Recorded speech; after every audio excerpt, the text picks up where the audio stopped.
గారు 2019 నోటిఫికేషన్లో ఏవైతే ఇచ్చాడో ఏబీపీఎస్ కి సంబంధించి కానీ 2,30,000 జాబ్ క్యాలెండర్ రిలీజ్ చేస్తామని చెప్పారు.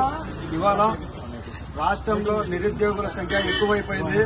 యువతను పక్కదోవ పట్టిస్తున్నటువంటి జగన్మోహన్ రెడ్డి గారు ఇవాళ యువతను ఆత్మహత్యలు చేసుకునే పరిస్థితికి తీసుకువచ్చారు. అలాగే యువత మన ఆంధ్ర రాష్ట్రంలో ఆంధ్రప్రదేశ్ లో యువత బెంగళూరు అలాగే చెన్నై ఇటువంటి పక్క రాష్ట్రాలకు వలసపోయే పరిస్థితి ఏర్పడింది. అలాగే గల్ఫ్ అలాంటి దేశాలకు కూడా వెళ్లే పరిస్థితి ఏర్పడింది.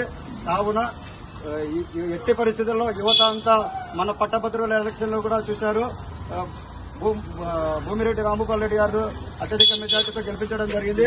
ఇది కంటిన్యూ అవుతానే ఉంటుంది. మన జిల్లా గాని కడప జిల్లాలో ఇవాళ మాధవిరెడ్డి గారు నామినేషన్ వేయడం జరిగింది.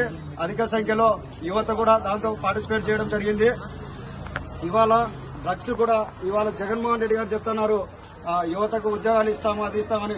ఇవాళ ఉపాధి కల్పించకపోవడం అలాగే రాష్ట్రంలో డ్రగ్స్ కు యువతను బానిస చేస్తున్న పరిస్థితి మన ఆంధ్ర రాష్ట్రంలో చూస్తా ఉన్నాము.